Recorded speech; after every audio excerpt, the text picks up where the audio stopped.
Hello everyone, welcome back to my channel. आज इस video में हम पढ़ने वाले हैं मॉर्फोलॉजी ऑफ फ्लावरिंग प्लांट्स का सेकेंड हाफ, जो कि क्लास 11 के एनसीईआरटी का चैप्टर 5 है, जिसमें हम फ्लावर से लेके rest of the chapter complete करने वाले हैं।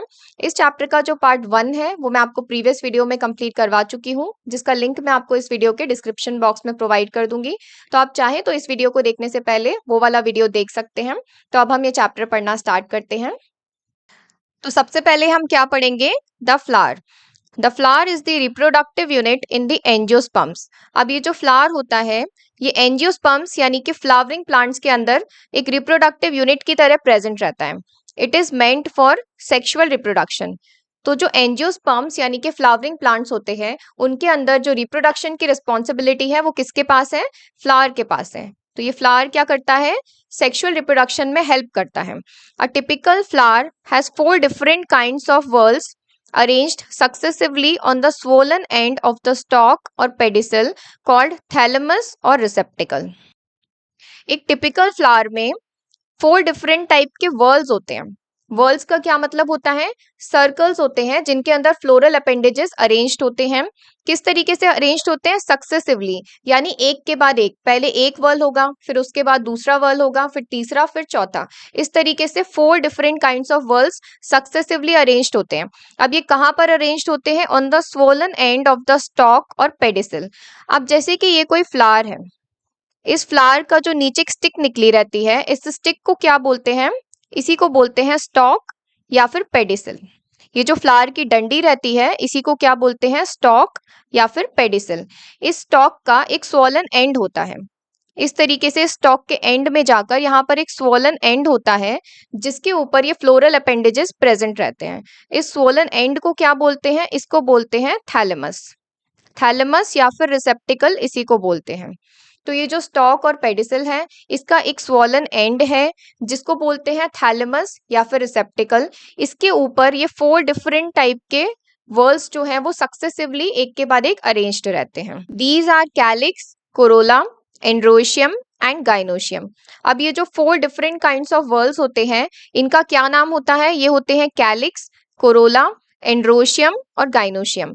तो सबसे जो बाहर वाला वर्ल होता है उसे क्या बोलते हैं? कैलिक्स। उसके अंदर फिर क्या होता है? कोरोला, और उसके अंदर होते हैं एंड्रोशियम और गाइनोशियम। इस तरीके से ये इस थैलेमस के ऊपर प्रेजेंट रहते हैं, जिसमें से calyx and corolla are accessory organs, while androecium and gynoecium are reproductive organs. तो जो कैलिक्स और कोरोला होते हैं ये एसेसरी ऑर्गन्स होते हैं, यानी ये रिप्रोडक्शन में हेल्प नहीं करते। एंड एंड्रोशियम एंड गाइनोशियम यहाँ पर क्या होते हैं? ये रिप्रोडक्टिव ऑर्गन्स होते हैं, यानी ये रिप्रोडक्शन में पार्टिसिपेट करते हैं। In some flowers like lily, the calyx and corolla are not distinct and are termed as perianth। अब कुछ फ्लावर्स में क्या होता है कि जो कैलिक्स और कोरोला हैं, ये क्लियर नहीं होते, ये एक साथ प्रेजेंट होते हैं, तो इन्हें क्या बोलते हैं? पेरियांथ। अब ये कहाँ देखने को मिलता है? लिली के फ्लावर्स में। तो लिली के फ्लावर्स में क्या होता है कि कैलिक्स और कोरोला डिस्टिंक्ट नहीं होते, ये एक साथ प्रेजेंट होते हैं, जिसे क्या बोलते हैं? Perianth. When a flower has both androecium and gynoecium, it is bisexual. A flower having either only stamens or only carpels is unisexual। अब एक फ्लावर के अंदर अगर एंड्रोशियम और गाइनोशियम, एंड्रोशियम क्या होता है? ये मेल रिप्रोडक्टिव ऑर्गन होता है, और गाइनोशियम क्या होता है? ये फीमेल रिप्रोडक्टिव ऑर्गन होता है। अगर एक फ्लावर के अंदर मेल और फीमेल दोनों रिप्रोडक्टिव ऑर्गन प्रेजेंट हैं, तो उसे क्या बोलेंगे? Bisexual flower. जिसमें दोनों प्रेजेंट है उसे क्या बोलेंगे? Bisexual flower. लेकिन एक फ्लावर ऐसा है जिसके अंदर या तो स्टेमन है या कार्पल है। स्टेमन भी क्या होते हैं? स्टेमन मेल रिप्रोडक्टिव ऑर्गन्स होते हैं, और कार्पल क्या होते हैं? ये फीमेल रिप्रोडक्टिव ऑर्गन्स होते हैं। एंड्रोशियम के अंदर स्टेमन प्रेजेंट होते हैं और गाइनोशियम के अंदर कार्पल प्रेजेंट होते हैं। तो अगर किसी भी फ्लावर में सिर्फ स्टेमन है या सिर्फ कार्पल है, तो वो यूनिसेक्सुअल फ्लावर्स कहलाते हैं। तो दोनों प्रेजेंट है अगर, तो बाइसेक्सुअल फ्लावर्स होते हैं। अगर सिर्फ मेल या सिर्फ फीमेल अलग अलग प्रेजेंट है, तो उन्हें यूनिसेक्सुअल फ्लावर्स बोलते हैं। तो अब हम ये डायग्राम देख लेते हैं। ये पार्ट्स ऑफ ए फ्लावर का डायग्राम है। जो भी फ्लावर के पार्ट्स हमने पढ़े हैं वो हम देखते हैं। सबसे पहले हमने देखा था पेडिसल। पेडिसल को ही क्या बोलते हैं? स्टॉक बोलते हैं। जो फ्लावर की डंडी होती है सबसे नीचे, उसे क्या बोलते हैं? पेडिसल या फिर स्टॉक। इस पेडिसल का ही एक स्वॉलन एंड होता है, इस तरह से यहाँ पर ये स्वॉलन एंड प्रेजेंट होता है, इसे क्या बोलते हैं? थैलेमस बोलते हैं। थैलेमस या फिर इसी को बोलते हैं रिसेप्टिकल। इस थैलेमस के ऊपर ही बाकी के सारे फ्लोरल व्हर्ल्स अरेंज रहते हैं। तो जो सबसे आउटर व्हर्ल होता है वो होता है ये ग्रीन कलर के सेपल्स। इन सेपल्स के ग्रुप को क्या बोलते हैं? कैलिक्स। तो सबसे आउटर व्हर्ल कौन सा हो गया? कैलिक्स।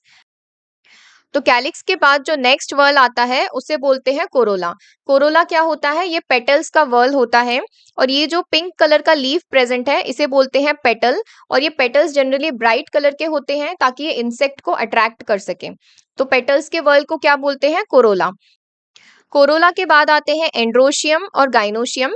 ये वाला स्ट्रक्चर आपको जो दिख रहा है ये एंड्रोशियम है, ये मेल रिप्रोडक्टिव ऑर्गन होता है। और इसके बाद सबसे सेंटर में जो प्रेजेंट होता है ये गाइनोशियम है। और गाइनोशियम क्या होता है? ये फीमेल रिप्रोडक्टिव पार्ट होता है। तो इस तरीके से ये 4 फ्लोरल व्हर्ल्स होते हैं जो थैलेमस के ऊपर अरेंज रहते हैं। आप इस तरह से इन्हें सेपरेटली भी देख सकते हैं। जो ग्रीन कलर के होते हैं ये सेपल्स होते हैं। और सेपल्स के वर्ल को क्या बोलते हैं? कैलिक्स बोलते हैं। और ये जो ब्राइट कलर के होते हैं ये पेटल्स होते हैं। और पेटल्स के वर्ल को क्या बोलते हैं? कोरोला बोलते हैं। फिर ये एंड्रोशियम है।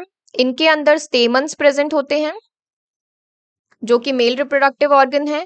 और ये गाइनोशियम है, इनके अंदर कार्पल्स प्रेजेंट होते हैं जो कि फीमेल रिप्रोडक्टिव ऑर्गन है। तो इस तरीके से पार्ट ऑफ फ्लावर्स को हमने अलग अलग स्टडी कर लिया है। अब नेक्स्ट देखते हैं। इन सिमेट्री द फ्लावर में बी एक्टिनोमॉर्फिक रेडियल सिमेट्री और जाइगोमॉर्फिक बायलेटरल सिमेट्री। अभी रेडियल सिमेट्री और बायलेटरल सिमेट्री हमने एनिमल किंगडम में पढ़ी हुई है। तो फ्लावर में भी इसी तरीके से होता है। When a flower can be divided into 2 equal radial halves in any radial plane passing through the centre it is said to be actinomorphic. अब जैसे कि ये कोई फ्लावर है तो रेडियल और एक्टिनोमॉर्फिक सिमेट्री में क्या होता है कि अगर आप इसे सेंटर से किसी भी प्लेन से कट करोगे तो ये हमेशा 2 इक्वल हाफ्स में डिवाइड होगा। अगर आप इसे किसी भी प्लेन से कट करो, चाहे आप इसे इस प्लेन से करो या फिर आप इसे इस प्लेन से करो, ये हमेशा क्या होगा? 2 इक्वल हाफ में डिवाइड होगा अगर आप सेंटर से इसको किसी भी प्लेन से कट करते हो। तो इस तरह की सिमेट्री को क्या बोलते हैं? इसे बोलते हैं एक्टिनोमॉर्फिक या फिर रेडियल सिमेट्री। रेडियल सिमेट्री के जो एग्जाम्पल्स हैं वो है मस्टर्ड, दतूरा और चिली। तो मस्टर्ड, दतूरा और चिली के अंदर क्या होता है? एक्टिनोमॉर्फिक सिमेट्री प्रेजेंट होती है, यानी आप इसे सेंटर से किसी भी प्लेन से कट करोगे तो हमेशा 2 इक्वल हाफ में जो फ्लावर है वो डिवाइड होगा। अब जाइगोमॉर्फिक सिमेट्री यानी कि बाइलेटरल सिमेट्री में क्या होता है? When it can be divided into 2 similar halves only in one particular vertical plane it is zygomorphic। अब जाइगोमॉर्फिक में क्या होता है? जैसे कि ये कोई फ्लावर है तो किसी एक ही प्लेन से ये डिवाइड होगा 2 इक्वल हाफ में। अब जैसे अगर आप इसको सिर्फ इस एक पर्टिकुलर प्लेन से 2 इक्वल हाफ में डिवाइड कर सकते हो। इस पर्टिकुलर प्लेन से अगर आप इसको डिवाइड करोगे तो आपको क्या मिलेंगे? 2 इक्वल सिमेट्रिकल हाफ्स मिलेंगे। लेकिन अगर आप इसको किसी और प्लेन से अगर डिवाइड करते हो, अगर आप इसको इस प्लेन से कट करते हो या इस प्लेन से कट करते हो तो आपको 2 इक्वल हाफ नहीं मिलेंगे। ये सिर्फ एक रफ एग्जाम्पल है। ऐसे बहुत सारे फ्लावर्स होते हैं जो सिर्फ एक पर्टिकुलर प्लेन से कट करने पर ही 2 इक्वल हाफ में डिवाइड होते हैं। उनके एग्जाम्पल्स हैं पी, गुलमोहर, बीन और केसिया। तो जो पी, गुलमोहर, बीन और केसिया के फ्लावर्स होते हैं उनको आप सिर्फ एक ही प्लेन से कट करके 2 इक्वल हाफ में डिवाइड कर सकते हो। और इस तरीके की सिमेट्री को हम क्या बोलते हैं? इसे बोलते हैं हम जाइगोमॉर्फिक या फिर bilateral symmetry. A flower is asymmetric irregular if it cannot be divided into 2 similar halves by any vertical plane passing through the center as in canna। कुछ फ्लावर्स ऐसे होते हैं जिनको आप किसी भी प्लेन से कट कर लो, आपको उनके कभी भी 2 इक्वल हाफ ऑब्टेन नहीं होंगे। इसका एग्जाम्पल क्या है? इसका एग्जाम्पल है कैना। तो अगर आप उनको सेंटर से किसी भी वर्टिकल प्लेन से कट कर लो, आपको कभी भी वो फ्लावर 2 इक्वल हाफ में डिवाइड नहीं होंगे। तो इस तरीके के फ्लावर्स को क्या बोलते हैं? इन्हें बोलते हैं इर्रेगुलर फ्लावर्स और इस तरह की सिमेट्री को बोलते हैं एसिमेट्री। इसका एग्जाम्पल है कैना। A flower may be trimerous, tetramerous or pentamerous when the floral appendages are in the multiple of 3, 4 और 5 respectively। तो ट्राइमेरस, टेट्रामेरस और पेंटामेरस का क्या मतलब होता है? जैसे कि ये कोई फ्लावर है, इसके अंदर अगर 3 पेटल्स या 3 सेपल्स इस तरीके से फ्लोरल अपेंडेजेस 3 के मल्टीपल में प्रेजेंट हैं तो इसे बोलेंगे ट्राइमेरस।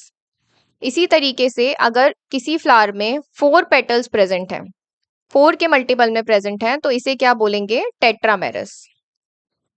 और बहुत सारे फ्लावर्स ऐसे होते हैं जिनमें हमें 5 पेटल्स, 5 सेपल्स इस तरीके से देखने को मिलता है तो इसे बोलेंगे पेंटामेरस।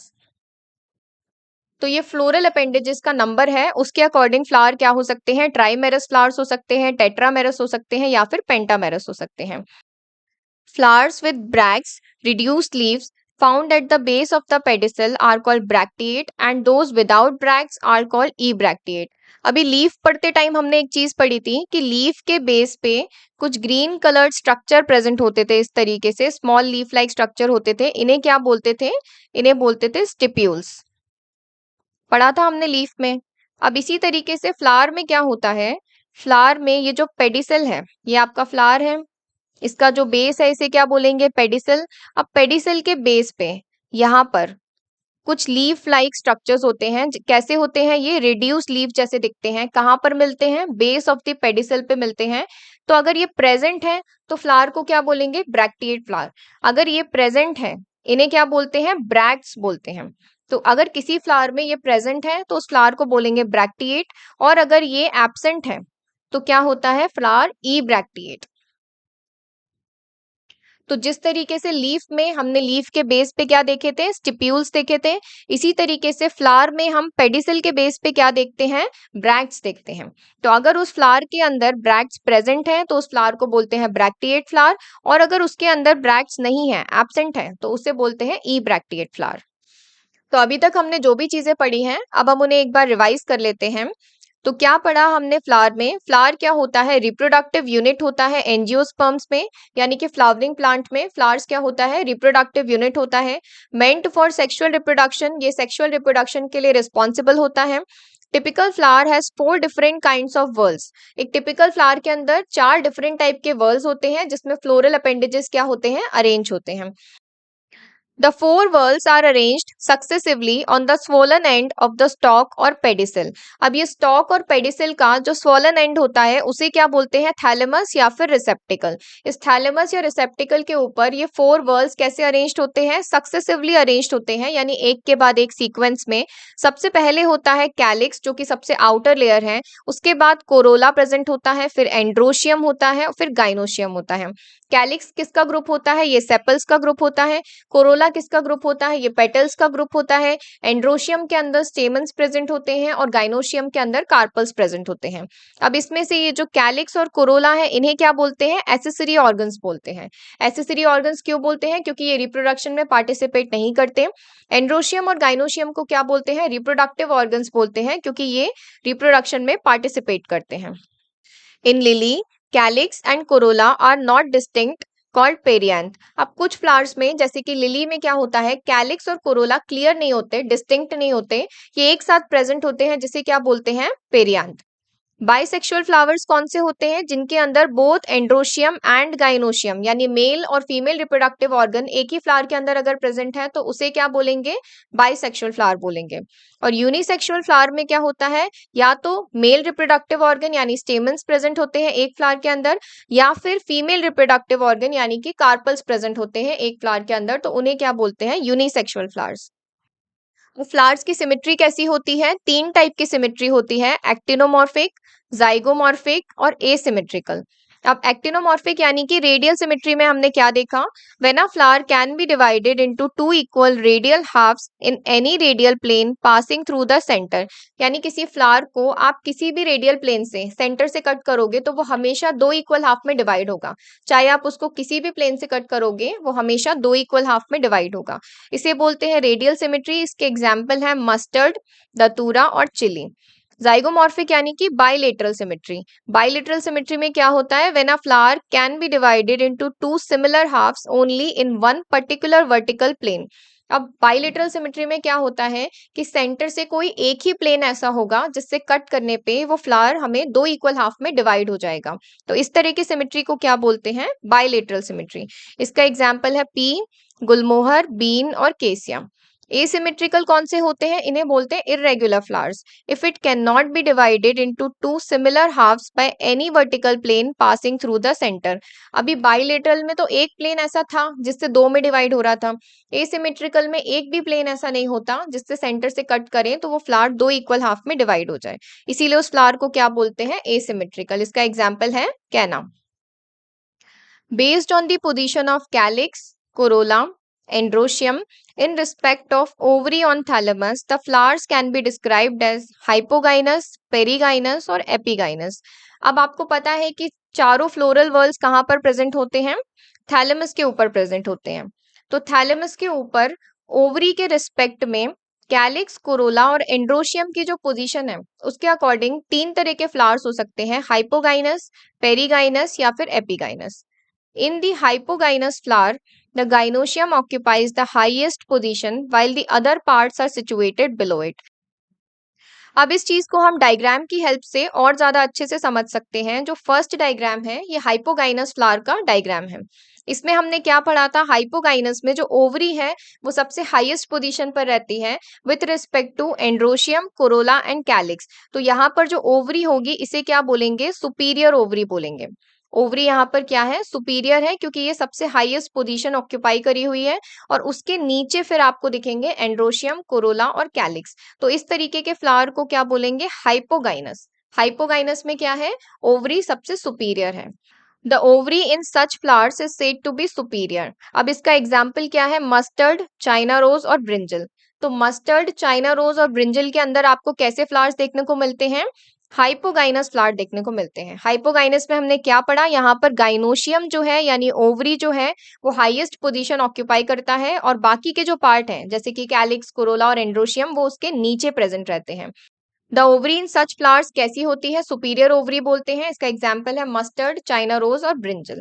अब दूसरे टाइप के फ्लावर्स कौन से होते हैं? If gynoecium is situated in the centre and other part of the flower are located on the rim of thalamus almost at the same level, it is called perigynous. अब दूसरे type के flower कैसे होते हैं? Perigynous. Perigynous में क्या हो रहा है कि गाइनोशियम जो है वो सेंटर में सिचुएटेड है और बाकी के जो सारे पार्ट्स है फ्लावर के वो कहाँ? Located on the rim of thalamus. Rim of thalamus का क्या मतलब है? उसकी पेरीफेरी पर. जो थैलेमस की जो पेरीफेरी है ऑलमोस्ट सेम लेवल पर वहीं पर बाकी के पार्ट्स भी प्रेजेंट हैं. इस तरीके के फ्लावर को क्या बोलते हैं? पेरीगाइनस. अब आप देख सकते हैं कि ये जो बी और सी है ये पेरीगाइनस का डायग्राम है. इसमें जो ओवरी है वो कहाँ पर प्रेजेंट है? ऑलमोस्ट सेम लेवल पर प्रेजेंट है.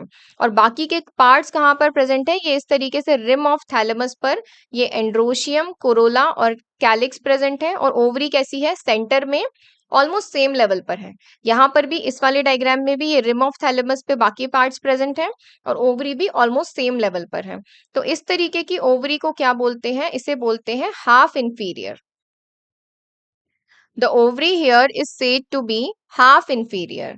तो जो पेरीगाइनस है इसके अंदर क्या ओवरी कैसी है? हाफ इंफीरियर ओवरी है इसके अंदर. और इसके एग्जाम्पल है प्लम, रोज और पीच. तो पेरीगाइनस फ्लावर के क्या एग्जाम्पल है? प्लम, रोज और पीच. और इसमें ओवरी कैसी है? हाफ इंफीरियर ओवरी है. अब नेक्स्ट कैसे होते हैं? Epigynous flower. The margin of thalamus grows upward enclosing the ovary completely and getting fused with it. The other parts of the flower arise above the ovary. अब इसके बाद वाले में जो लास्ट है वो क्या है? एपिगाइनस. हाइपोगाइनस में ओवरी कैसी थी? सुपीरियर थी, सबसे ऊपर थी, बाकी पार्ट्स नीचे थे. पेरीगाइनस में क्या है? ओवरी और बाकी के सारे पार्ट्स यानी गाइनोशियम और बाकी के पार्ट्स सेम लेवल पे थे. अब यहाँ पर क्या होता है कि जो गाइनोशियम है थैलेमस क्या करता है? थैलेमस इस तरीके से ऊपर की तरफ ग्रो करता है और ओवरी को अपने अंदर पूरा एनक्लोज कर लेता है. आप इस डायग्राम में देख सकते हैं कि ये जो गाइनोशियम है यानी कि जो ओवरी है यहाँ पर ये थैलेमस के अंदर पूरी एनक्लोज्ड हो चुकी है. यहाँ पर थैलेमस के अंदर ये पूरी एनक्लोज्ड हो चुकी है और बाकी के पार्ट्स कहाँ पर हैं? बिल्कुल इसके टॉप पर प्रेजेंट है. यानी यहाँ पर ओवरी कैसी होगी? यहाँ पर ओवरी होगी इंफीरियर.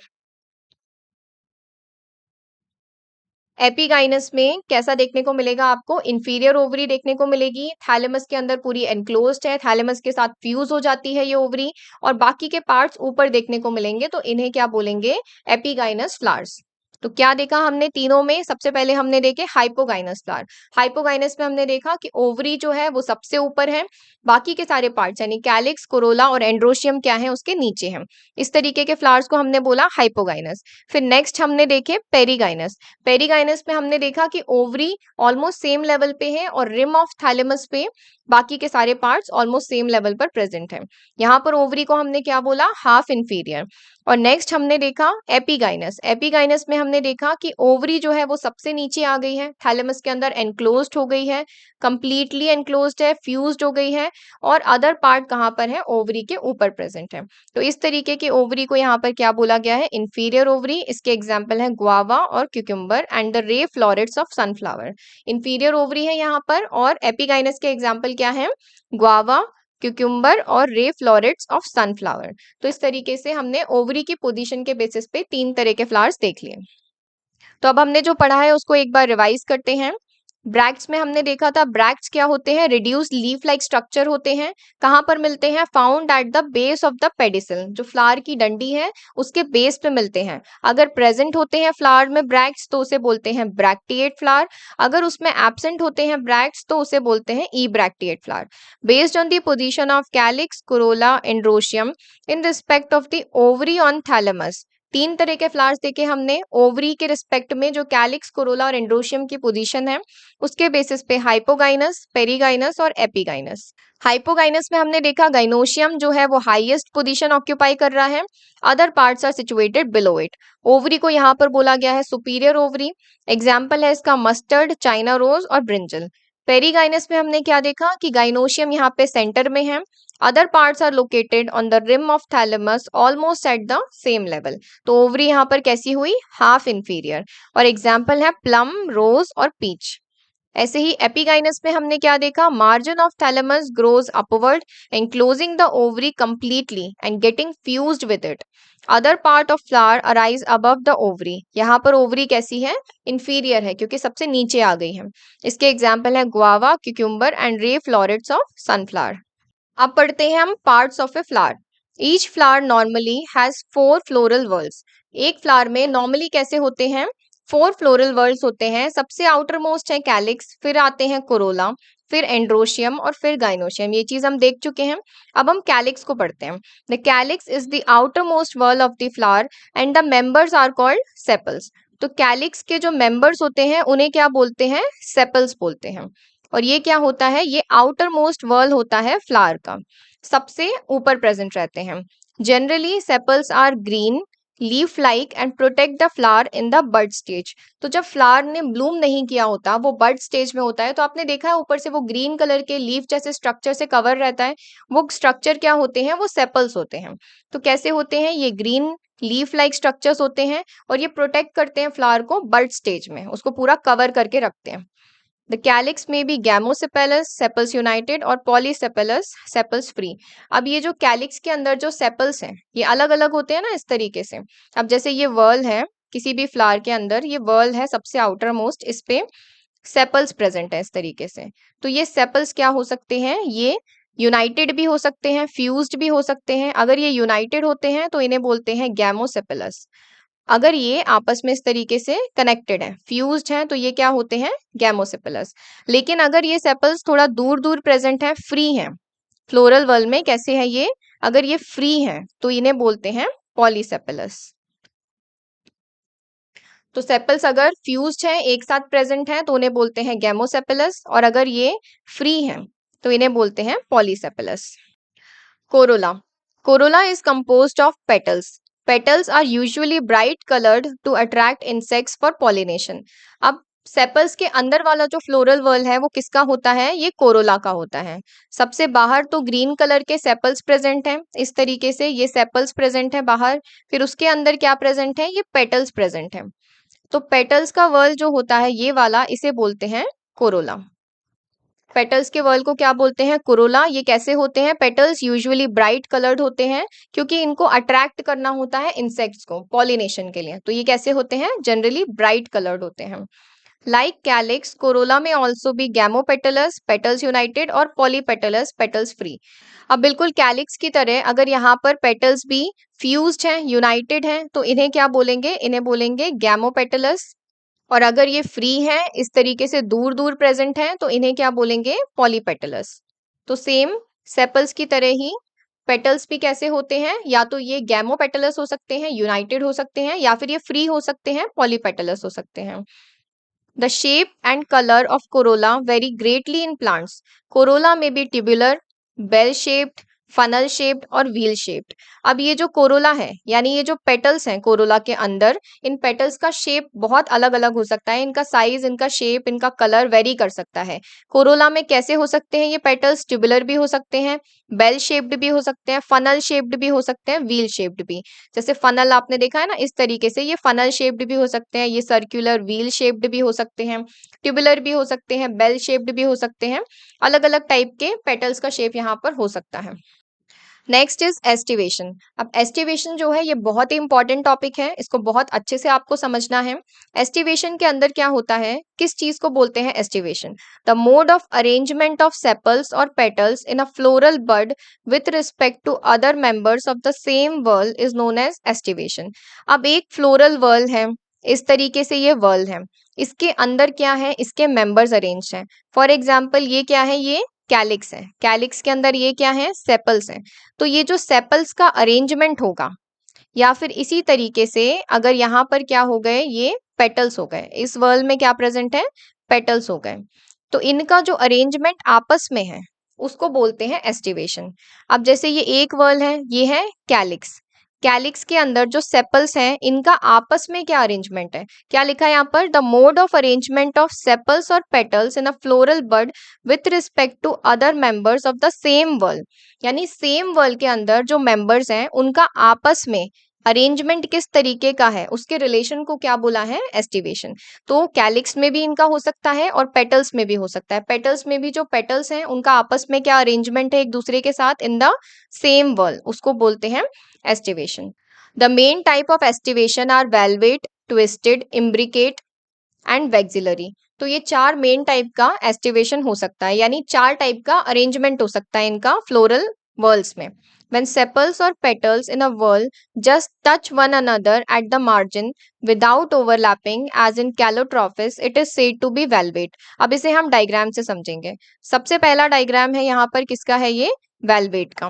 वेलवेट के अंदर क्या होता है कि ये जो सेपल्स हैं, फॉर एग्जाम्पल ये सेपल्स का वर्ल है, ये पेटल्स का वर्ल है। अब पेटल्स के वर्ल में आप देख सकते हो कि ये एक दूसरे के साथ जस्ट मार्जिन पे टच कर रहे हैं, एक दूसरे को ये ओवरलैप नहीं कर रहे हैं। इसी तरीके से यहाँ पर शो किया गया है कि ये पेटल्स क्या कर रहे हैं, एक दूसरे से जस्ट मार्जिन्स पे बस टच कर रहे हैं, एक दूसरे को ओवरलैप नहीं कर रहे हैं। तो इस तरीके के अरेंजमेंट को क्या बोला गया है, जहां पर सेपल्स और petals just touch one another at the margin without overlapping, इसे बोलते हैं वेलवेट एस्टिवेशन। इसका एग्जाम्पल है कैलोट्रॉफिस में।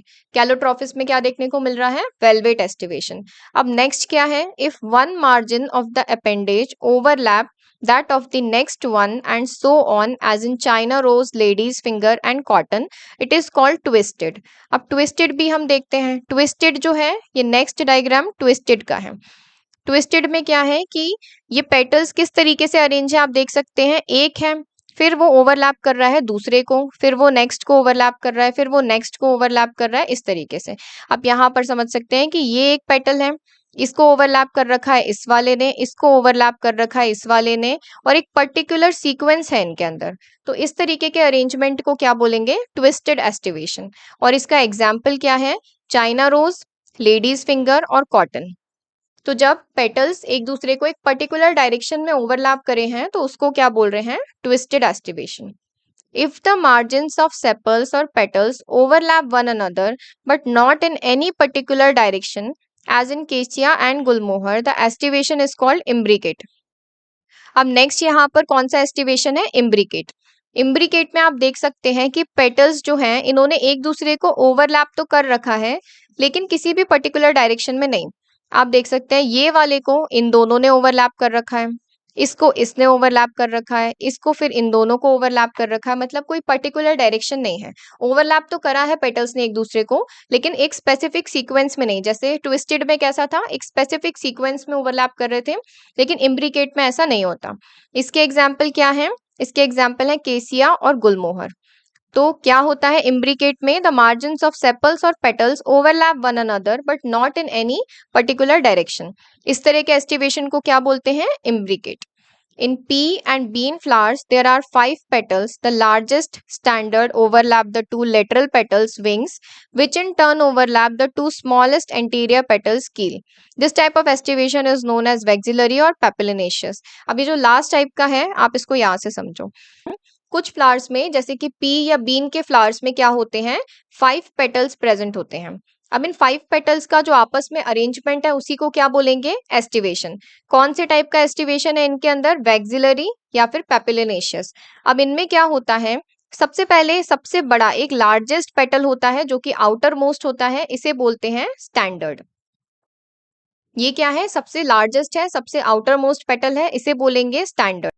अब ये आउटर मोस्ट पेटल क्या करता है, ये ओवरलैप करता है इन 2 लेटरल पेटल्स को जिन्हें बोलते हैं विंग्स, और ये फिर ओवरलैप करते हैं सबसे आगे वाले एंटीरियर पेटल्स को जिन्हें बोलते हैं कील. तो कुछ फ्लावर्स में जैसे कि पी और बीन में ये 5 पेटल्स का अरेंजमेंट देखने को मिलता है फ्लावर में, जिसमें आउटर मोस्ट जो होता है पेटल उसे बोलते हैं स्टैंडर्ड, जो ओवरलैप करता है 2 लेटरल पेटल्स को जिन्हें क्या बोलते हैं विंग्स, और उन लेटरल पेटल्स के अंदर भी ये ओवरलैप कर रहे होते हैं इन एंटीरियर पेटल्स को जिन्हें क्या बोलते हैं कील. तो इस तरीके के अरेंजमेंट को क्या बोलते हैं, वैक्सिलरी. और इसका डायग्राम आप ये देख सकते हैं, ये सबसे आउटर मोस्ट है स्टैंडर्ड, फिर ये 2 विंग्स हैं और ये सबसे 2 आगे के एंटीरियर यहाँ पर कील है. तो एक बार अब हम रिवाइज कर लेते हैं. पार्ट्स ऑफ ए फ्लावर में हमने क्या पढ़ा, each flower normally has 4 floral whorls. क्या होते हैं, एक फ्लावर के अंदर 4 फ्लोरल वर्ल्स होते हैं, कैलिक्स, कोरोला, एंड्रोशियम और गाइनोशियम. कैलिक्स में हमने क्या देखा, ये आउटर मोस्ट वर्ल है. इसके मेंबर्स क्या होते हैं, सेपल्स होते हैं. जनरली ये ग्रीन कलर के होते हैं, लीफ जैसे दिखते हैं, और ये प्रोटेक्ट करते हैं फ्लावर को इन द बड स्टेज. अब ये सेपल्स कैसे हो सकते हैं, या तो ये आपस में यूनाइटेड हो सकते हैं जिसे बोलते हैं गैमोसेपलस, या फिर ये आपस में फ्री हो सकते हैं जिसे बोलते हैं पॉलीसेपलस.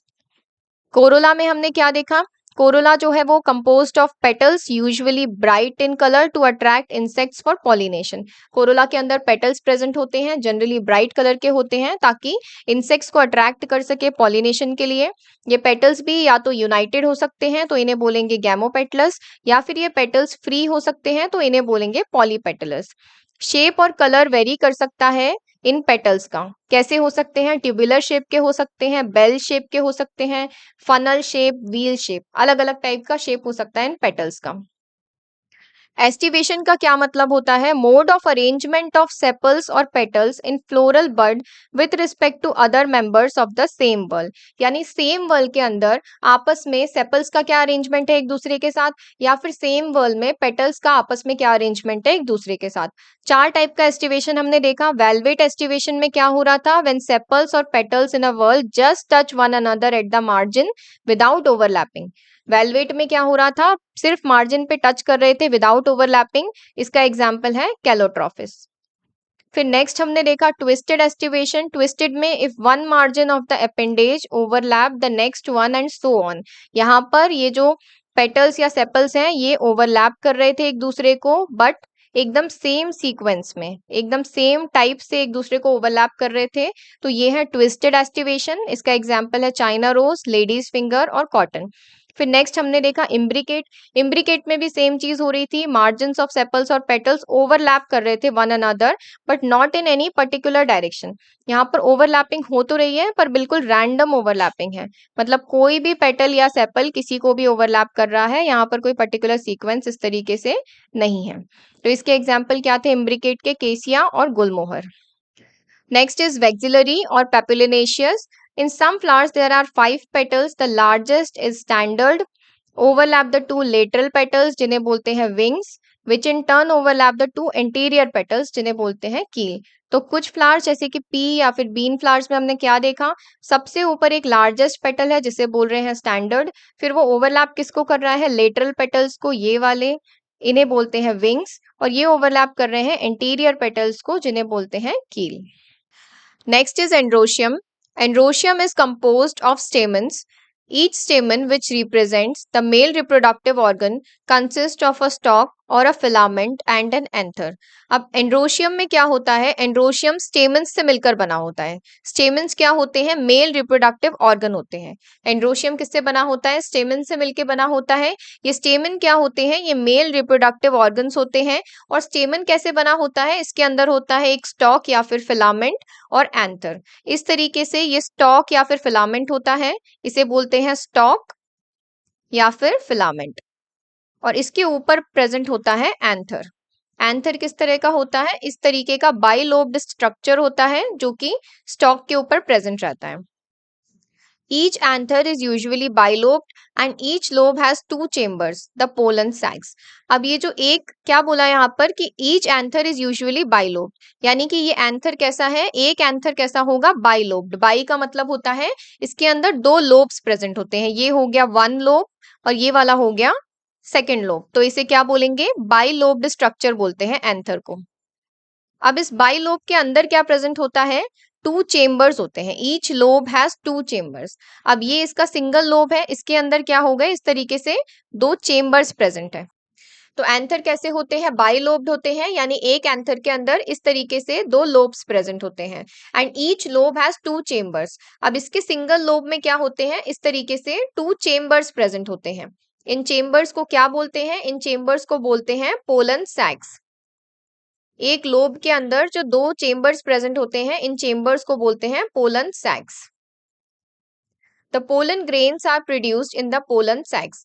अब इनके अंदर क्या प्रोड्यूस किए जाते हैं, इनके अंदर क्या प्रोड्यूस होते हैं, पोलन ग्रेन्स प्रोड्यूस होते हैं। इस तरीके से इन पोलन सैक्स के अंदर पोलन ग्रेन्स प्रोड्यूस होते हैं।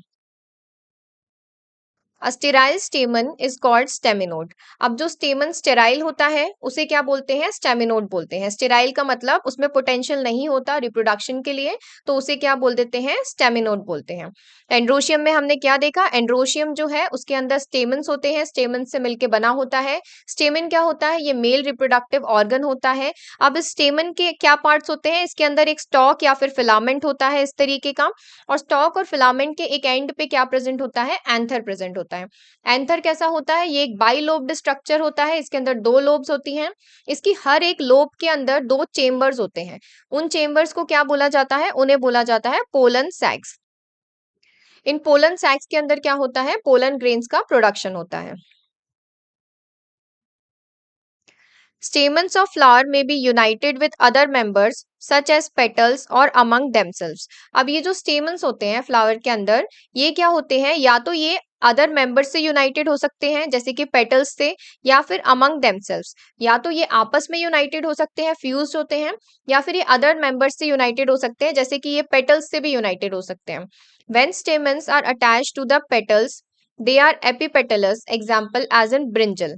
अगर स्टेमन्स जो हैं ये पेटल्स से अटैच होते हैं तो इन्हें क्या बोलते हैं, इन्हें बोलते हैं एपिपेटलस। इसका एग्जाम्पल है ब्रिंजल। और epiphyllous when attach to perianth as in flowers of lily. हमने लिली के फ्लावर में देखा था कि पेरियांथ प्रेजेंट होता है, यानी कि जो सेपल्स और पेटल्स होते हैं वो अलग अलग नहीं होते, एक साथ होते हैं। तो अगर उस पेरियांथ से ये स्टेमन्स जो हैं ये फ्यूज्ड होते हैं तो इन्हें क्या बोलते हैं, इस कंडीशन को बोलते हैं एपिफिलस। अब ये कहाँ देखने को मिलेगा, जहां पेरियांथ होगा, तो लिली के फ्लावर्स में ये देखने को मिलता है। The stamens in a flower में ईदर रिमेन फ्री, पॉलीएंड्रस और may be united in varying degrees. अब क्या होता है कि ये जो स्टेमन है किसी फ्लावर के अंदर, ये या तो फ्री रह सकते हैं या फिर ये यूनाइटेड हो सकते हैं अलग अलग डिग्रीज पे। तो अगर ये फ्री रहते हैं तो इन्हें क्या बोलते हैं, पॉलीएंड्रस। अगर ये फ्री रहते हैं तो इन्हें क्या बोलते हैं, पॉलीएंड्रस। अगर ये यूनाइटेड रहते हैं स्टेमन्स, तो कैसे यूनाइटेड रहते हैं, the stamens may be united into one bunch और one bundle, monadelphous as in China rose, और two bundles diadelphous as in pea, और into more than two bundles polyadelphous as in citrus. तो अब किस तरीके से ये यूनाइटेड हैं, अभी हम एक बार सारा देखते हैं। या तो ये स्टेमन क्या हो सकते हैं, फ्री रह सकते हैं। फ्री वाली कंडीशन को क्या बोला गया है, पॉलीएंड्रस कंडीशन। अगर ये स्टेमन्स एक फ्लावर के अंदर बिल्कुल फ्री है, आपस में भी फ्यूज नहीं है, किसी और से भी फ्यूज नहीं है, तो इन्हें क्या बोल दिया, पॉलीएंड्रस। और अगर ये फ्यूज्ड हो रहे हैं, यूनाइटेड हो रहे हैं, तो ये अलग अलग बंडल्स में यूनाइट होते हैं। अगर सारे स्टेमन एक साथ एक ही बंडल में यूनाइटेड हो रहे हैं तो इसे बोलेंगे मोनोएडेल्फस। जितने भी स्टेमन है उस फ्लावर के अंदर सब एक बंच में आके इकट्ठे हो जाएंगे। इसका एग्जाम्पल क्या होता है मोनोएडेल्फस का? China rose. अब अगर वो दो अलग अलग बंडल में सारे स्टेमन यूनाइटेड हो जाते हैं तो उसे बोलते हैं डाईएडेल्फस। डाई का मतलब टू बंच हो गए यहाँ पर। अब इसका एग्जाम्पल क्या है? पी। अगर मोर देन टू बंडल्स में ये यूनाइटेड होते हैं तो उसे बोलते हैं पॉलीएडेल्फस, जैसा कि हमें किसमें देखने को मिल रहा है? सिट्रस में।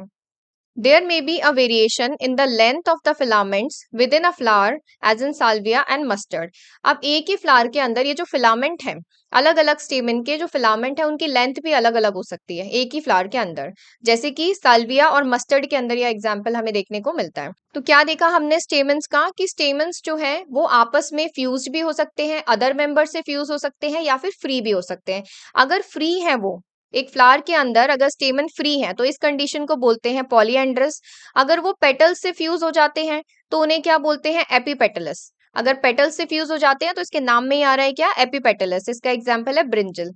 एपीफिलस when attach to perianth. Epipetalous अगर पेटल से अटैच होते हैं, एपीफिलस अगर पेरियांथ से अटैच होते हैं। इसके बाद फ्री वाली कंडीशन हमने देखी ली, फ्री रहते हैं तो पॉलीएंड्रस हैं। अगर ये फ्यूज होते हैं, अब आपको पॉलीएंड्रस और पॉलीएडेल्फस में कंफ्यूज नहीं होना है। पॉलीएंड्रस में ये बिल्कुल फ्री है, किसी से भी फ्यूज नहीं है। पॉलीएडेल्फस में ये मोर देन टू बंडल्स में फ्यूज हो रहे हैं। तो अगर ये फ्यूज हो रहे हैं सिंगल बंच में तो मोनोएडेल्फस है, अगर दो बंच में टू बंडल्स में हो रहे हैं तो डाईएडेल्फस है, और अगर मोर देन टू बंडल्स में हो रहे हैं तो पॉलीएडेल्फस है। मोनोएडेल्फस का एग्जाम्पल है चाइना रोज, डाईएडेल्फस का एग्जाम्पल है पी, और पॉलीएडेल्फस का एग्जाम्पल है सिट्रस। और एक ही फ्लावर के अंदर ये जो फिलामेंट है स्टेमन का, इसकी लेंथ अलग अलग हो सकती है, जिसका एग्जाम्पल है साल्विया और मस्टर्ड। अब एक बार रिवाइज करते हैं। एंड्रोशियम में हमने क्या पढ़ा? Androecium is composed of stamens, यानी स्टेमन्स के ग्रुप को क्या बोलते हैं? Androecium. Each स्टेमन represents male reproductive organ. अब यहाँ पर स्टेमन क्या है? ये मेल रिप्रोडक्टिव ऑर्गन है। Each स्टेमन consist of a stock, a filament and an anther. तो ये स्टेमन किससे बना रहता है? इस तरीके से एक स्टॉक या फिलामेंट होता है और एक बाइलोब्ड एंथर प्रेजेंट होता है इसमें। Each anther is usually bilobed, each lobe has two chambers. अब एक एंथर के अंदर हमने देखा था यहाँ पर कैसा था? ये बाइलोब्ड था, और इस एक लोब के अंदर हमने देखा था इस तरीके से दो चेम्बर्स प्रेजेंट थे। उन चेम्बर्स को क्या बोला गया था? पोलन सैक्स। ये जो दो चेम्बर्स होते हैं एक लोब के अंदर उन्हें क्या बोला गया था? Pollen sacs. Pollen grains are produced in the pollen sacs. इन पोलन सैक्स के अंदर क्या बन रहा था? Pollen grains. स्टेराइल स्टेमन क्या होता है? ये नॉन फंक्शनल स्टेमन होता है जिसमें पोटेंशियल नहीं होता रिप्रोडक्शन का, इसे क्या बोलते हैं? स्टेमिनोड। स्टेमन ऑफ फ्लावर में be united with other members such as petals और अमंग देमसेल्स। अगर ये अदर मेंबर्स से फ्यूज हो रहे हैं तो पेटल्स से फ्यूज होने की कंडीशन को बोलते हैं एपिपेटलस, जिसका एग्जाम्पल क्या है? ब्रिंजल। अगर ये पेरियांथ से फ्यूज हो रहे हैं तो इसे बोल रहे हैं एपिफिलस, जिसका एग्जाम्पल है लिली। पॉलीएंड्रस मतलब किसी से भी फ्यूज नहीं हो रहे हैं, बिल्कुल फ्री रह रहे हैं फ्लावर के अंदर, तो ये है पॉलीएंड्रस। अगर ये यूनाइट हो रहे हैं तो अलग अलग डिग्रीज पे यूनाइट हो रहे हैं। मोनोएडेल्फस में सारे स्टेमन क्या कर रहे हैं? एक ही बंच में हो रहे हैं, एक ही बंडल में। ठीक है। और डाईएडेल्फस में क्या हो रहे हैं? ये टू बंडल्स में। पॉलीएडेल्फस में क्या हो रहे हैं? ये मोर देन टू बंडल्स में। मोनोएडेल्फस का एग्जाम्पल था चाइना रोज, डाई का था पी, और पॉलीएडेल्फस का एग्जाम्पल था citrus. Length of filament can very with in a flower, जिसका एग्जाम्पल था साल्विया और mustard. Gynoecium. Gynoecium is the female reproductive part of the flower and is made up of one or more carpels. Gynoecium क्या है? ये female reproductive part है। Female reproductive part है और ये बना रहता है वन और मोर कार्पल्स का, यानी गाइनोशियम के अंदर वन कार्पल भी प्रेजेंट हो सकता है, मोर देन वन कार्पल भी प्रेजेंट हो सकता है। अब ये कार्पल क्या है? ये कार्पल है फीमेल रिप्रोडक्टिव ऑर्गन। कार्पल क्या है यहाँ पर? जिस तरीके से स्टेमन था मेल रिप्रोडक्टिव ऑर्गन, इसी तरीके से कार्पल क्या है? Female reproductive organ. Female reproductive organ है ये, और इसके अलग अलग पार्ट्स हैं। A carpel consists of three parts, namely stigma, style and ovary. अब इस कार्पल के तीन पार्ट्स होते हैं इस तरीके से, स्टिग्मा होता है, स्टाइल होता है और ओवरी होती है इसके अंदर। तो ये सबसे नीचे वाला पार्ट जो होता है इस कार्पल का, ये होता है ओवरी। इसके ऊपर ये लंबा सा जो पार्ट निकला हुआ है ये है स्टाइल, और सबसे टॉप पर यहाँ पर क्या प्रेजेंट होता है? ये वाला पार्ट होता है स्टिग्मा। ये पूरा क्या है? मिलकर एक कार्पल बनता है। तो कार्पल के अलग अलग पार्ट्स क्या हैं? Stigma, style and ovary. Ovary क्या है यहाँ पर? एनलार्ज्ड बेसल पार्ट है। इस तरीके से ये ओवरी क्या है? नीचे एनलार्ज्ड बेसल पार्ट है कार्पल का। On which lies the elongated tube the style. इसके ऊपर ये इलोंगेटेड ट्यूब प्रेजेंट है, ये क्या है? Style. The style connects the ovary to the stigma. ये स्टाइल क्या करता है? ओवरी और स्टिग्मा को इस तरीके से आपस में कनेक्ट करता है। The stigma is usually at the tip of the style and is the receptive surface for pollen grains. अब ये स्टिग्मा क्या होता है? ये स्टिकी होता है, स्टिकी सरफेस होता है, और ये रिसेप्टिव सरफेस होता है किसके लिए? पोलन ग्रेन्स के लिए। तो जब पोलन ग्रेन्स आते हैं तो वो इस तरीके से स्टिग्मा के ऊपर चिपक जाते हैं और इस तरीके से यहाँ पर फर्टिलाइजेशन होता है। ईच ओवरी बियर्स वन और more ovules attach to a flattened cushion like placenta. अब जो ओवरी होती है, ओवरी का स्ट्रक्चर सपोज इस तरीके का है, तो इसके अंदर ओव्यूल्स प्रेजेंट होते हैं। अब ये ओव्यूल्स जो होते हैं, जैसे ये क्या है? ये ओवरी है, इसके अंदर ये क्या प्रेजेंट है? ये ओव्यूल है। अब ये ओवरी से ओव्यूल कनेक्टेड जिस स्ट्रक्चर से होता है उसे क्या बोलते हैं? प्लेसेंटा। जिस तरीके से ह्यूमन बॉडी में ह्यूमन बेबीज प्लेसेंटा के थ्रू अपनी मदर से कनेक्टेड रहते हैं, उसी तरीके से ओवरी में क्या होता है? ये ओव्यूल इस प्लेसेंटा की हेल्प से कनेक्टेड है।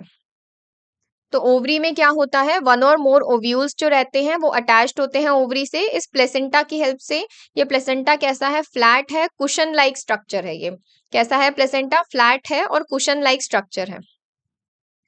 When more than one carpel is present, they may be free as in lotus and rose and are called apocarpus. They are termed as syncarpus when carpels are fused as in mustard and tomato. तो जिस तरीके से हमने stamens को देखा था कि ये फ्यूज्ड भी हो सकते हैं, फ्री भी हो सकते हैं, इस तरीके से कार्पल्स भी क्या होते हैं? ये अगर फ्री होते हैं तो इन्हें क्या बोलते हैं? एपोकार्पस। और इसका एग्जाम्पल है लोटस और रोज। अगर कार्पल्स क्या है? आपस में फ्यूज्ड नहीं है, फ्री है, फ्री वाली कंडीशन को क्या बोलेंगे? एपोकार्पस। और इसके एग्जाम्पल क्या है? लोटस और रोज। अगर ये फ्यूज्ड है तो इसे बोलेंगे सिनकार्पस। अब कार्पल्स अगर फ्यूज्ड है तो वो मस्टर्ड और टोमेटो इसका एग्जाम्पल है और उसे बोलेंगे syncarpous. After fertilization, the ovules develop into seeds and ovary matures into a fruit. तो आफ्टर फर्टिलाइजेशन ओव्यूल्स क्या बना लेते हैं? ये सीड्स बना लेते हैं, और ओवरी क्या करती है? मेच्योर हो जाती है फ्रूट में। फर्टिलाइजेशन के बाद ओव्यूल्स क्या करते हैं? सीड बन जाते हैं, और ओवरी क्या बन जाती है? मेच्योर होके फ्रूट बन जाती है। अब गाइनोशियम में क्या देखा हमने? फीमेल रिप्रोडक्टिव पार्ट है ये फ्लावर का, मेड अप ऑफ वन और मोर कार्पल। इसमें एक या एक से ज्यादा कार्पल प्रेजेंट हो सकते हैं। कार्पल के हमने देखा तीन पार्ट्स होते हैं, स्टिग्मा, स्टाइल और ओवरी। क्या होते हैं तीन पार्ट? स्टिग्मा, स्टाइल और ओवरी। ओवरी जो है वो एनलार्ज्ड बेसल पार्ट है, सबसे नीचे बेस पे प्रेजेंट रहता है, काफी एनलार्ज्ड होता है, उसे बोलते हैं ovary. Each ovary bears one और more ovules attach to a flattened cushion like placenta. हर एक ओवरी के अंदर प्लेसेंटा की हेल्प से ओव्यूल्स अटैच रहते हैं। प्लेसेंटा कैसा होता है? फ्लैटेंड कुशन लाइक स्ट्रक्चर होता है। स्टाइल क्या होता है? Style it is an elongated tube, it lies on the ovary and it connects ovary to the stigma. Style क्या करता है? ओवरी और स्टिग्मा को आपस में कनेक्ट करता है। Stigma it is usually present at the tip of the style. Style के सबसे टिप पे प्रेजेंट रहता है। It is the receptive surface for pollen grains. Pollen grains जब हवा में उड़कर आते हैं तो वो स्टिग्मा के ऊपर चिपक जाते हैं। तो ये क्या है? रिसेप्टिव सरफेस है पोलन ग्रेन्स के लिए।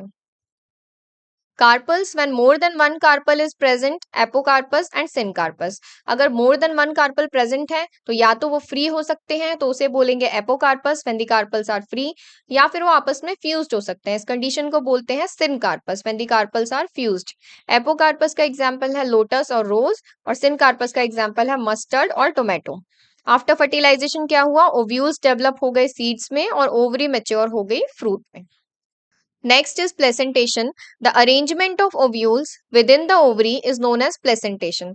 अभी हमने देखा था कि ओवरी के अंदर जो ओव्यूल्स होते हैं वो प्लेसेंटा की हेल्प से कनेक्टेड रहते हैं ओवरी से।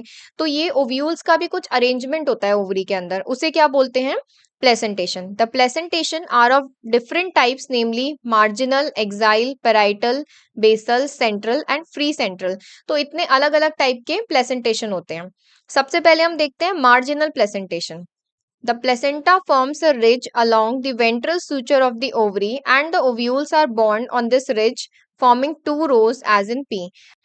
तो मार्जिनल प्लेसेंटेशन में प्लेसेंटा क्या कर रहा है, एक रिज बना रहा है along the ventral suture of the ovary. अब इसको आप इस डायग्राम से समझ सकते हैं, ये मार्जिनल प्लेसेंटेशन का डायग्राम है। यहाँ पर ये पी जो है ये ओवरी को रिप्रेजेंट करती है। ओवरी में इसके वेंट्रल सूचर पे एक रिज बनाता है प्लेसेंटा। क्या करता है, इस ओवरी के ये वेंट्रल सूचर है, ये इसका डॉर्सल सूचर है। तो वेंट्रल सूचर पे प्लेसेंटा क्या करता है, एक रिज बनाता है जिसके ऊपर सारे ओव्यूल्स बॉर्न होते हैं 2 रोज में। ऑल्टरनेटली आपने देखा होगा पी के अंदर इस तरीके से एक ही साइड पे वेंट्रल सूचर पे ये सारे ओव्यूल्स ग्रो करते हैं। तो इस तरीके के प्रेजेंटेशन को क्या बोलते हैं, मार्जिनल। यहाँ पर प्लेसेंटा एक रिज बना रहा है along the ventral suture of the ovary, और इसी के ऊपर the ovules are borne on this ridge forming 2 rows, जिसका एग्जाम्पल क्या है, पी। तो ये है marginal placentation. Next is when the placenta is axial and the ovules are attached to it in a multilocular ovary, the placentation is said to be axile, as in China rose, tomato and lemon. अब इस diagram में आप देख सकते हैं, ये जो second diagram है, यहाँ पर ये जो बी है, ये सेकेंड डायग्राम किसका है, ये एक्साइल प्लेसेंटेशन का डायग्राम है। यहाँ पर प्लेसेंटा क्या कर रहा है, यहाँ पर एक्सियल प्लेसेंटा है, इसकी एक्सिस पर प्रेजेंट है, इसलिए इसे बोलते हैं एक्सियल प्लेसेंटेशन। और ओव्यूल्स कैसे प्रेजेंट है, इस एक्सिस के ऊपर ये ओव्यूल्स प्रेजेंट है, और यहाँ पर ये जो ओवरी है इसके अंदर क्या आ गए हैं, सेप्टा आ गए हैं। ये होते हैं सेप्टा। सेप्टा का मतलब क्या होता है, पार्टीशन। तो पार्टीशन की वजह से ये अलग अलग लोक्यूल्स बन गए हैं, इसीलिए इसे क्या बोला है, मल्टीलोक्यूलर। जब बहुत अलग अलग 1 2 3 इस तरीके से अलग अलग लोक्यूल्स बन जाते हैं तो इस पूरी ओवरी को क्या बोलेंगे, मल्टीलोक्यूलर ओवरी। तो यहाँ पर ओव्यूल्स कैसे हैं, प्लेसेंटा एक्सियल है, उसकी एक्सिस पे प्रेजेंट है ओवरी की। यहाँ पर ovules are attached to it in a multilocular ovary. Ovary के अंदर क्या हो गए हैं, सेप्टा आ गए हैं, पार्टीशन हो गए हैं, इसीलिए उसे बोला है मल्टीलोक्यूलर ओवरी। प्लेसेंटेशन ये कैसा हो जाता है, ये एक्साइल प्लेसेंटेशन है। इसका एग्जाम्पल है China rose, tomato and lemon.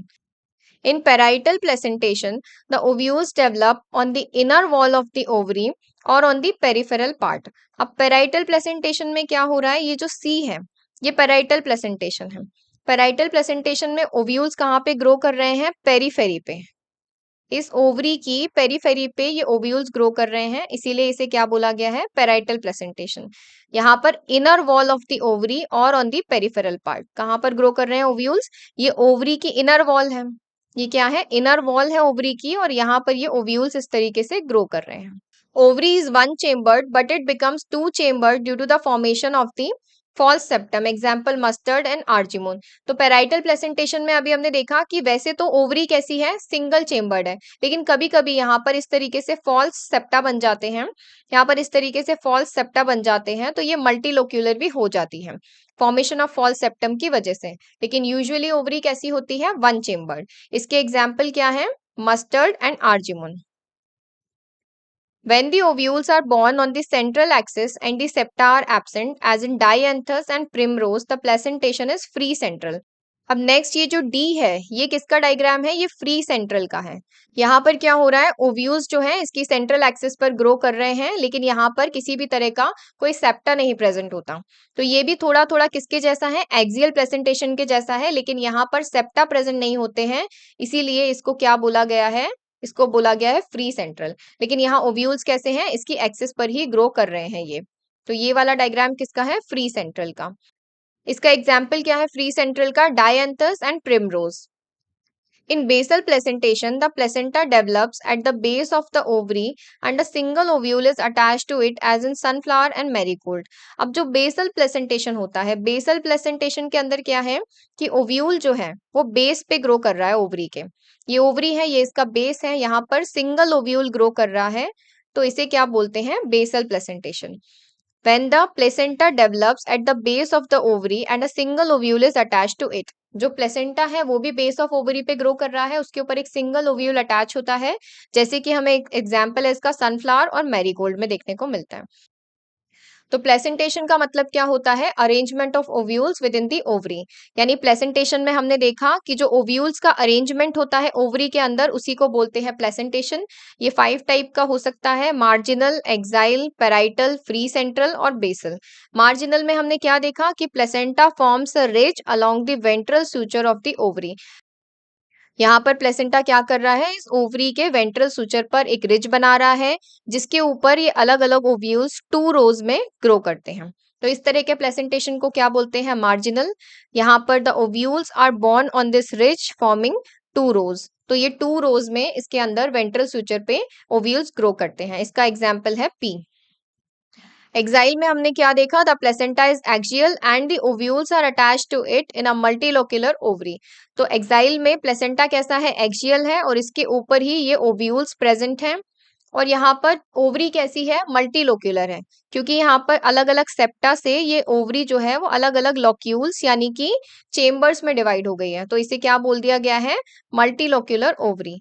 तो इस मल्टीलोक्युलर ओवरी के अंदर एक्सियल प्लेसेंटा प्रेजेंट है, उसके ऊपर ओव्यूल्स प्रेजेंट है, इसे बोलते हैं exile placentation.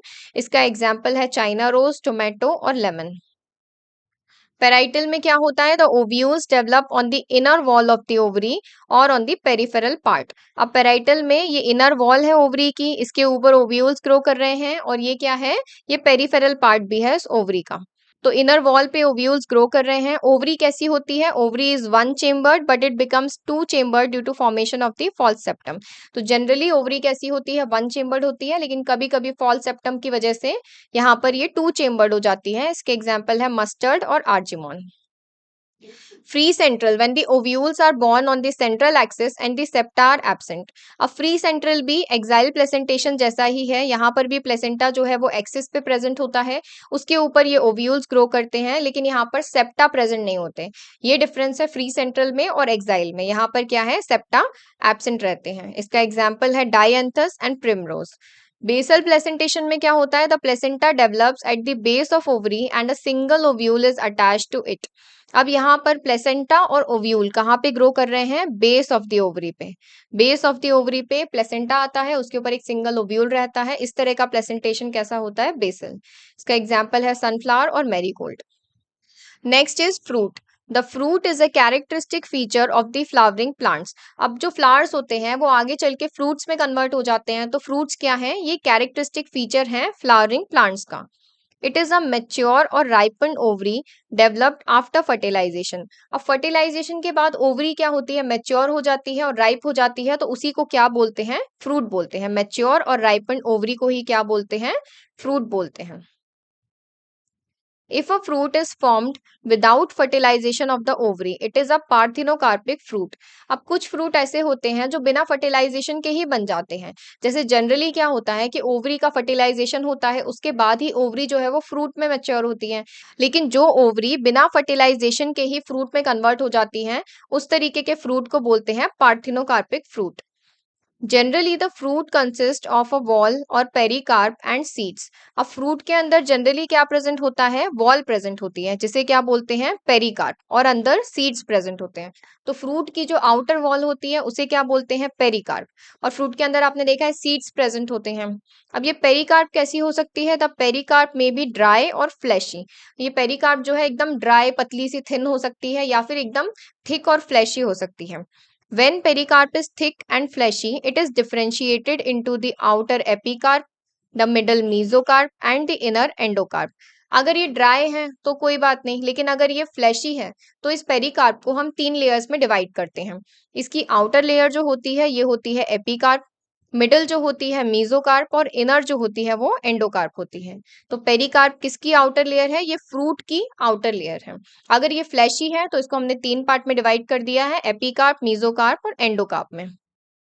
In mango and coconut the fruit is known as a drupe. तो मैंगो और कोकोनट के जो फ्रूट होते हैं उन्हें क्या बोलते हैं, ड्रूप। अब ड्रूप फ्रूट क्या होते हैं, they develop from monocarpellary superior ovaries and are one seeded. तो किस फ्रूट को ड्रूप फ्रूट बोलते हैं, जो कि मोनोकार्पिलरी यानी सिंगल कार्पल और सुपीरियर ओवरी से ग्रो करे और वन सीडेड हो, जिसके अंदर सिंगल सीड प्रेजेंट हो, इस तरीके के फ्रूट्स को क्या बोलते हैं, ड्रूप फ्रूट।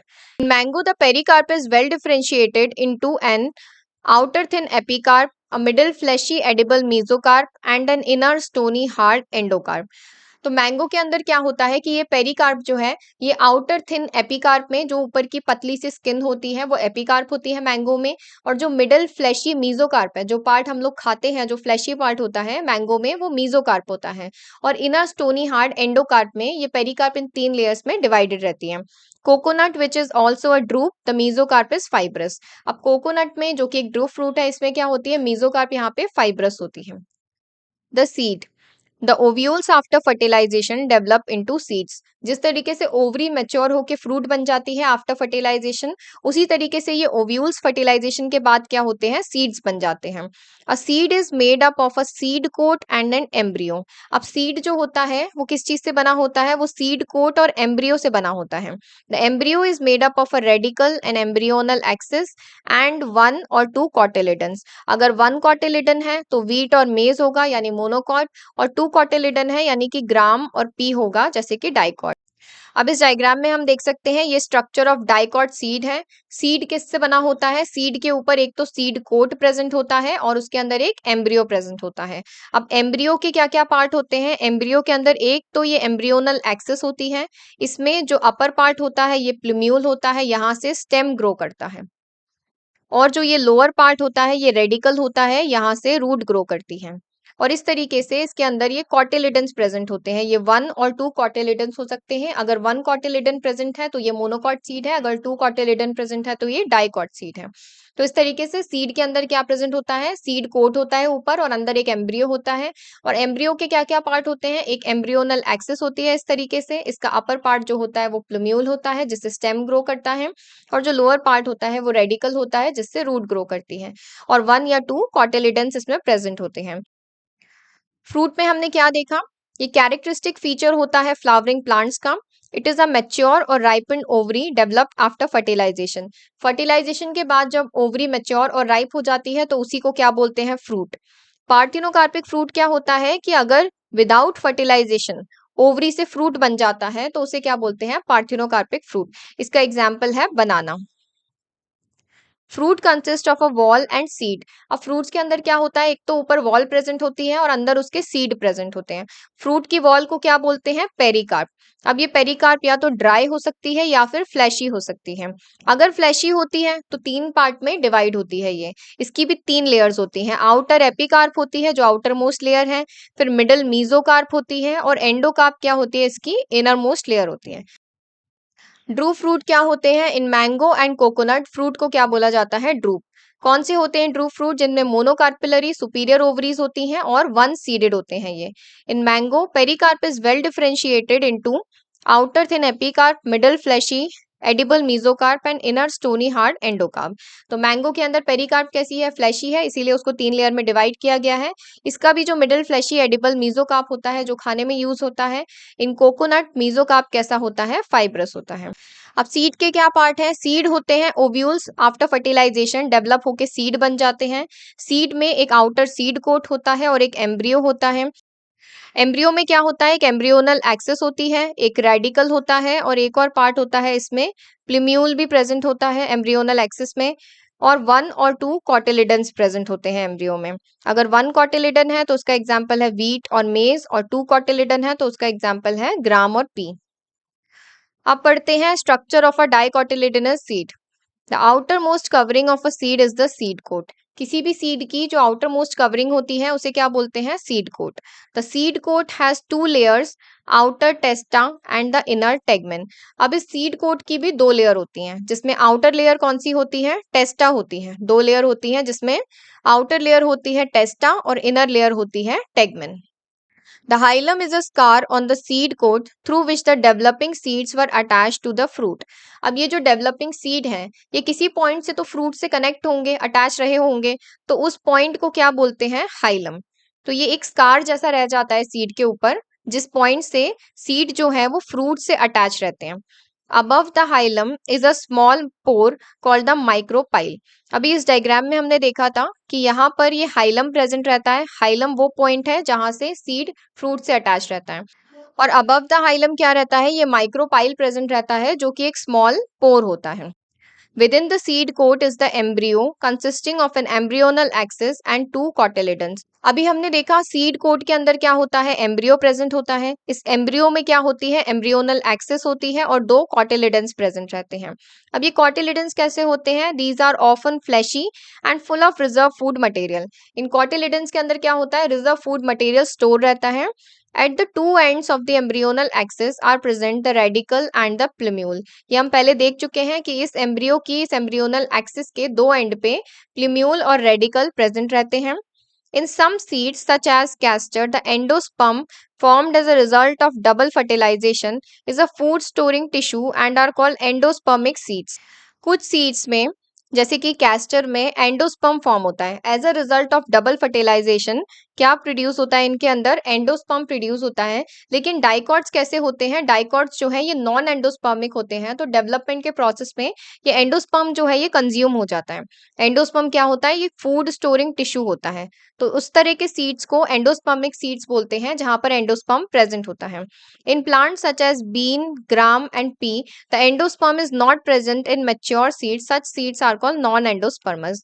अब जिनके मैच्योर सीड में एंडोस्पर्म कंज्यूम हो जाता है जैसे कि बीन, ग्राम और पी में, इन्हें क्या बोलते हैं, नॉन एंडोस्पर्मस सीड्स बोलते हैं।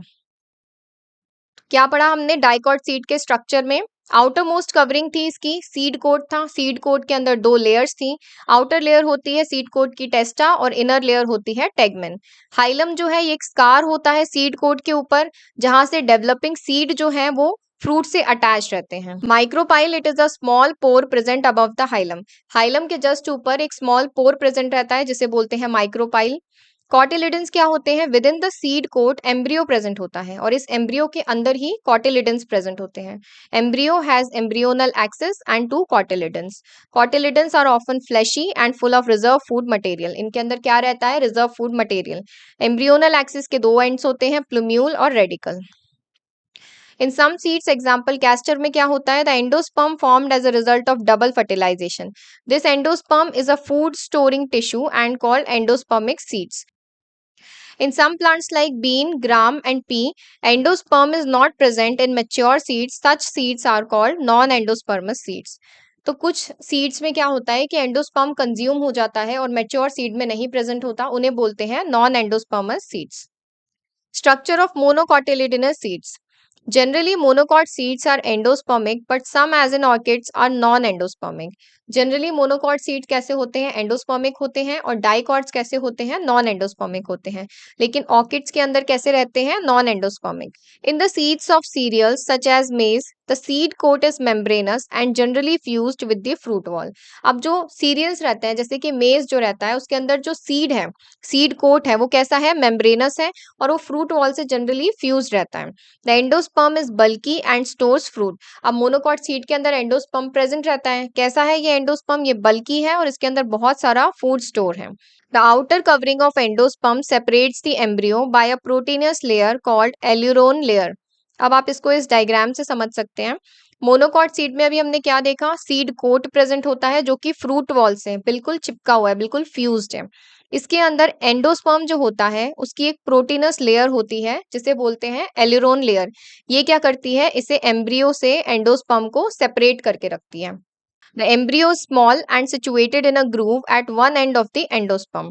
अब एम्ब्रियो कैसा है, यहाँ पर स्मॉल है और एक ग्रूव में, यहाँ पर साइड में एक एंड में एंडोस्पर्म के प्रेजेंट है और छोटा सा एम्ब्रियो है इसका। It consists of one large and shield-shaped cotyledon known as scutellum and a short axis with a plumule and a radicle. अब मोनोकॉट सीड है तो इसके अंदर एक ही कॉटिलिडन प्रेजेंट होगा, तो ये कैसा है, लार्ज शील्ड शेप्ड कॉटिलिडन है जिसे क्या बोला गया है, स्कूटिलम। स्कूटिलम कहाँ पर प्रेजेंट है, एम्ब्रियो के जस्ट साइड में प्रेजेंट है। और एम्ब्रियो में क्या है, एम्ब्रियो में एक शॉर्ट एक्सिस है जिसमें प्लूम्यूल और रेडिकल प्रेजेंट है। अब प्लूम्यूल और रेडिकल कहाँ है, इन शीट्स के अंदर प्रेजेंट है। प्लूम्यूल को कवर कर रही है कोलेप्टाइल और रेडिकल को कवर कर रहा है कोलेराइजम। तो इस तरीके से इसका ये जो स्ट्रक्चर है मोनोकॉट सीड का है। क्या देखा हमने, स्ट्रक्चर ऑफ मोनोकॉट सीड में सीड कैसे है, मोनोकॉट सीड एंडोस्पर्मिक है और डाइकॉट सीड कैसे होते हैं, नॉन एंडोस्पर्मिक। कुछ में जैसे कि ऑर्किड में क्या है, नॉन एंडोस्पर्मिक भी हो सकते हैं। सीरियल्स के सीड में जैसे कि मेज में सीड कोट क्या है, मेम्ब्रेनस है, जनरली फ्यूज्ड है ये फ्रूट वॉल के साथ। एंडोस्पर्म कैसा है? बल्की है और फूड स्टोर कर रखा है। The outer covering of endosperm separates the embryo of a proteinous layer called aleurone layer. ये एलुरोन लेयर क्या कर रही है? एंडोस्पर्म और एम्ब्रियो को सेपरेट कर रही है। The embryo is small and situated in a groove at one end of the endosperm. एक कॉर्नर में ग्रूव में सिचुएटेड है एम्ब्रियो, उसके अंदर क्या है? One large shield shape cotyledon है, जिसे क्या बोला गया है? स्क्यूटेलम।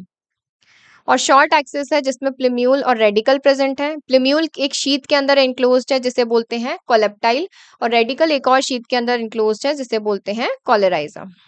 तो इस वीडियो में हम यहीं तक पढ़ेंगे। हमारा chapter 5 morphology of flowering plants जो है वो यहाँ पर कंप्लीट हो गया है। इस चैप्टर का जो फैमिलीज वाला पार्ट है वो मैं आपको एक सेपरेट वीडियो में अलग से सारी फैमिलीज कवर करवा दूंगी। तो अगर आपको ये वीडियो हेल्पफुल लगा तो प्लीज़ वीडियो को लाइक और चैनल को सब्सक्राइब जरूर कर दें। मिलती हूँ आपसे नेक्स्ट वीडियो में। Thank you so much.